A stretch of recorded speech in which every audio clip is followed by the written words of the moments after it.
Pernah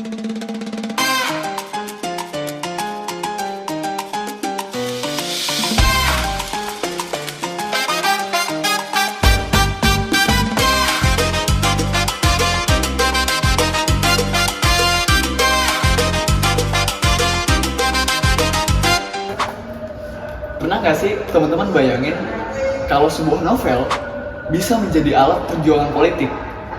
Atau seorang penyair bisa membantu untuk mengubah arah gerak suatu negara? Pada masa Prancis abad ke-19, hal tersebut benar-benar terjadi oleh Victor Hugo.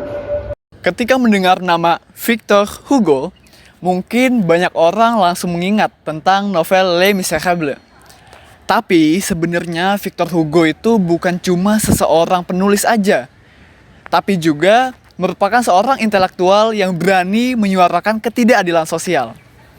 Lahir di Besançon, en France pada 26 Februari 1802 sebagai anak dari seorang perwira militer pendukung Napoleon, yaitu Joseph Léopold Sigebert Hugo dan Sophie Trébuchet. Victor Hugo hidup pada masa yang penuh gejolak politik. Setelah jatuhnya Napoleon Bonaparte, Prancis mengalami berbagai pergantian rezim, mulai dari restorasi monarki hingga lahirnya republik. Dan kondisi tersebut membuat Hugo tumbuh dengan kesadaran bahwa politik dan kehidupan masyarakat itu saling berkaitan.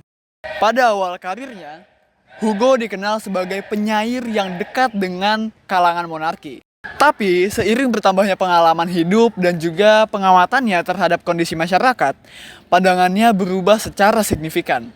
Ia mulai melihat bahwa banyak rakyat yang hidup dalam kemiskinan dan ketidakadilan, sementara kekuasaan seringkali tidak berpihak pada mereka. Salah satu karya terpentingnya adalah Les Misérables. Novel ini tidak hanya menceritakan perjalanan hidup Jean Valjean, tetapi juga menggambarkan berbagai persoalan sosial yang dihadapi masyarakat Prancis pada saat itu. Melalui tokoh Jean Valjean, Hugo memperlihatkan bagaimana seseorang dapat dihukum secara tidak proporsional hanya karena mencuri roti untuk bertahan hidup. Dengan kata lain, novel ini bukan hanya karya sastra, melainkan kritik sosial terhadap sistem yang gagal melindungi kelompok yang rentan. Selain memperjuangkan keadilan sosial, Hugo juga sangat menentang hukuman mati. Karena pada masa itu hukuman mati masih dianggap sebagai hal yang wajar dalam sistem hukum Eropa. Dan Hugo berpendapat bahwa negara tidak memiliki hak untuk menghilangkan nyawa seseorang. Pandangan tersebut ia tuangkan dalam berbagai tulisan dan pidato politiknya. Baginya, tujuan hukum seharusnya bukan balas dendam, melainkan rehabilitasi dan kemanusiaan. Melalui karya-karyanya, Hugo menggambarkan realitas kehidupan masyarakat miskin yang sering diabaikan oleh pemerintah. Dalam Les Misérables, misalnya ia menunjukkan bagaimana kemiskinan, hukum yang tidak adil, dan kesenjangan sosial dapat menghancurkan kehidupan seseorang. Dan menariknya di sini, Hugo itu tidak hanya menyampaikan kritik melalui tulisannya aja. Ketika Napoleon III melakukan kudeta pada tahun 1851 dan membatasi kebebasan politik, Hugo secara terbuka menentangnya. Dan akibatnya, ia harus hidup dalam pengasingan selama hampir 2 dekade. Saya merasa bahwa salah satu hal yang paling berharga yang dapat kita pelajari dari Victor Hugo adalah keberaniannya untuk tetap menyuarakan apa yang dianggap benar. Di tengah tekanan politik dan juga resiko pengasingan, ia tidak hanya meninggalkan prinsip-prinsip yang diyakininya. Sikapnya mengingatkan kita bahwa perubahan seringkali dimulai dari keberanian seseorang untuk menyampaikan pendapat dan membela mereka yang tidak memiliki suara. Jika Victor Hugo memperjuangkan perubahan melalui sastra dan politik, maka tokoh berikutnya kami akan menunjukkan bagaimana perubahan juga dapat diperjuangkan melalui gagasan tentang keadilan sosial. Menurut kalian, siapa yang bertanggung jawab ketika banyak masyarakat yang hidup miskin? Apakah pemerintah harus ikut campur atau masyarakat harus menyelesaikannya sendiri? Pertanyaan seperti inilah yang menjadi perdebatan Prancis pada abad ke-19. Berbeda dengan Hugo, pihak Joseph Proudhon memiliki pandangan yang lebih radikal. Ia lahir pada 15 Januari 1809. Ia merupakan seorang sosialis, politikus, filsuf, ekonom Prancis, dan pendiri filsafat mutualisme. Ia adalah orang pertama yang menyatakan dirinya sebagai seseorang anarkis, menggunakan istilah tersebut dan secara luas dianggap sebagai salah satu teoritikus anarkisme yang paling berpengaruh. Proudhon dianggap oleh banyak orang sebagai bapak anarkisme. Proudhon menjadi anggota parlemen Prancis setelah revolusi 1848, lalu setelah itu ia menyebut dirinya sebagai seorang federalis. Proudhon menggambarkan kebebasan yang ia perjuangkan sebagai sintetis komunisme dan kepemilikan. Sebagian orang menganggap mutualisme yang dianutnya sebagai bagian dari anarkisme individualis, sementara yang lain menganggapnya sebagai bagian dari anarkisme sosial. Pernyataannya yang paling terkenal adalah kepemilikan adalah pencurian, yang terdapat dalam karya besarnya yang pertama, yaitu Apa Itu Kepemilikan, atau sebuah penyelidikan tentang prinsip hak dan pemerintahan yang diterbitkan pada tahun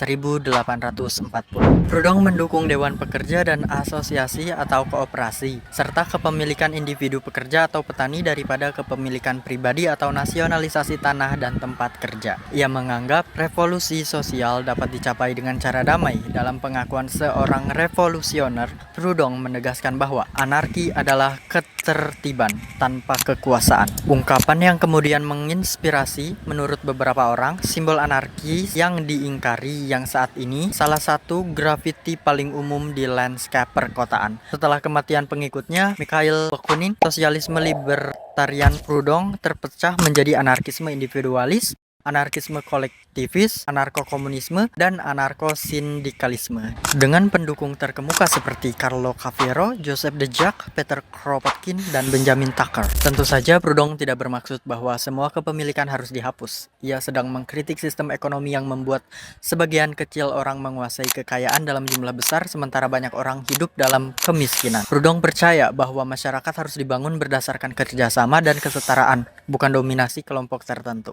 Pemikirannya kemudian memengaruhi berbagai gerakan sosial di Eropa, termasuk gerakan yang berkembang menjelang Paris Commune. Dari Proudhon, kita belajar pentingnya berpikir kritis terhadap sistem sosial dan ekonomi yang ada. Selain perubahan dalam bidang sosial dan politik, abad ke-19 juga menghadirkan perubahan besar dalam pembangunan kota serta modernisasi negara. Kalian pernah membayangkan tidak apabila Paris tanpa menara Eiffel, tanpa jalan-jalan yang lebar dan indah, dan tanpa taman kota yang tertata rapi? Sulit dibayangkan bukan? Namun Paris yang kita kenal saat ini adalah hasil perubahan besar pada abad ke-19. Georges Haussmann lahir di Paris pada tahun 1409 dan dikenal sebagai tokoh utama di balik transformasi Paris modern. Sebelum renovasi dilakukan, banyak wilayah Paris memiliki jalan yang sempit, padat penduduk, kurang penerangan, serta sistem sanitasi yang buruk, sehingga sering terjadi wabah penyakit dan berbagai masalah kesehatan masyarakat. Sebelum ditunjuk oleh Napoleon III, Haussmann telah berkarir sebagai pejabat administrasi di berbagai daerah di Prancis. Pengalaman tersebut membantu memahami pentingnya tata kota yang terencana dan pelayanan publik yang baik. Pada tahun 1853, ia diangkat sebagai prefektur dan diberi tugas untuk memodernisasi Paris. Atas perintah Napoleon III, Haussmann memimpin proyek pembangunan besar-besaran yang mencakup pelebaran jalan, pembangunan taman kota, saluran air bersih, sistem pembuangan limbah, serta pembangunan fasilitas umum. Ia juga membangun boulevard luas yang menjadi ciri khas Paris hingga saat ini. Selain memperindah kota, proyek tersebut bertujuan meningkatkan kesehatan masyarakat, memperlancar transportasi, dan mengurangi kepadatan di kawasan tertentu. Di bawah kepemimpinannya, ribuan bangunan lama direnovasi atau digantikan dengan bangunan baru yang memiliki desain lebih seragam. Haussmann juga memperluas ruang terbuka hijau seperti taman dan area rekreasi agar masyarakat memiliki tempat untuk beristirahat dan bersosialisasi. Berkat berbagai perubahan tersebut, Paris menjadi salah satu kota paling modern dan tertata di dunia pada abad ke-19.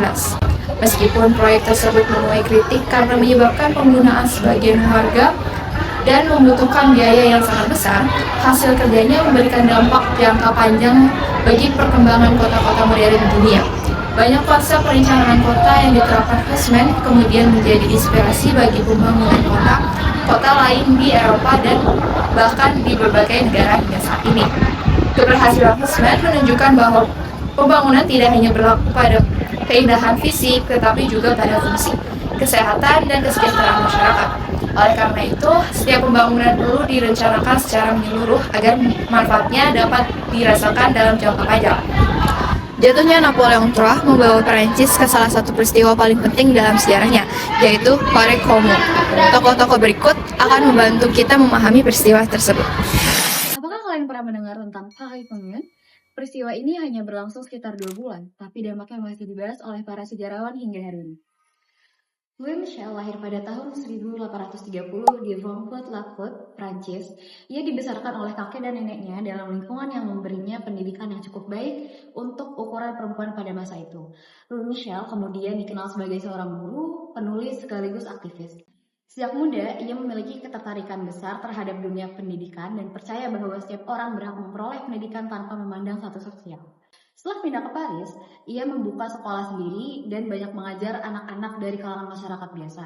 Pengalamannya melihat kemiskinan dan ketidakadilan membuatnya semakin aktif memperjuangkan hak-hak rakyat, terutama kaum pekerja dan perempuan. Ketika Paris Commune berdiri pada tahun 1871, Louis Michel menjadi salah satu tokoh yang paling aktif mendukung gerakan tersebut. Ia membantu korban perang, mendukung pendidikan rakyat, dan memperjuangkan hak perempuan. Bahkan ketika Commune terancam, ia tetap memilih bertahan bersama rakyat Paris dan ikut berperan dalam berbagai kegiatan pertahanan kota. Setelah gerakan tersebut dikalahkan, Michel ditangkap dan dibuang ke Hollandia Baru selama masa pengasingannya. Ia tetap aktif menulis dan menunjukkan dukungannya terhadap masyarakat yang mengalami penindasan kolonial. Setelah memperoleh amnesti dan kembali ke Prancis pada tahun 1880, ia kembali berceramah, menulis, serta mendukung berbagai gerakan rakyat hingga akhir hayatnya. Louis Michel menjadi simbol keberanian dan komitmen terhadap prinsip yang diyakininya. Hingga saat ini, ia dikenal sebagai salah satu tokoh perempuan yang paling berpengaruh dalam sejarah Paris Commune dan perjuangan sosial di Prancis. Setiap tokoh yang kita bahas punya pandangan yang berbeda-beda. Bahkan seringkali saling bertentangan. Tapi justru pertentangan itulah yang membentuk perjalanan sejarah Prancis menuju era modern. Pertanyaannya saat ini, kalau kalian hidup di masa itu, tokoh manakah yang paling kalian dukung dan mengapa?